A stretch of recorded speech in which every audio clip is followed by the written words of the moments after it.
As you know, I was very critical of the Morrison government over many things, including coronavirus.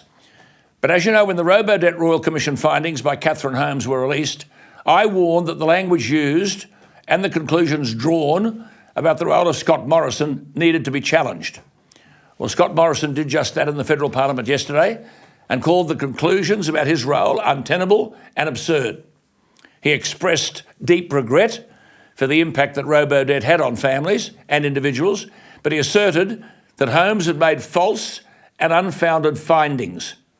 Tellingly, Scott Morrison said yesterday, quote, "In a submission to Cabinet in May 2020, the department, that is the Human Services Department, advised Cabinet that at no time prior to the provision of the Solicitor General's advice to ministers had the department advised any minister responsible for the scheme that the scheme was unlawful.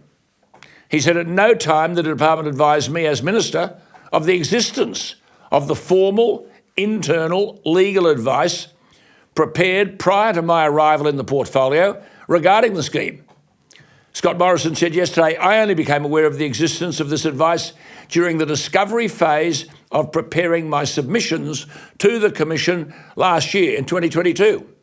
And note this from Scott Morrison yesterday. During the sworn evidence to the Commission, the former Deputy Secretary of the Department of Social Services informed the Commission that the existence and content of this information had been withheld from me as Minister, unquote.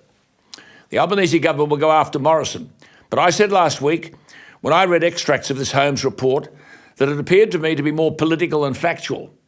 For all his weaknesses, Morrison's defence is legitimate, confirming that some of the conclusions of the Royal Commission cannot be taken seriously. Scott Morrison yesterday savaged the findings as disproportionate, wrong, unsubstantiated and contradicted by clear evidence.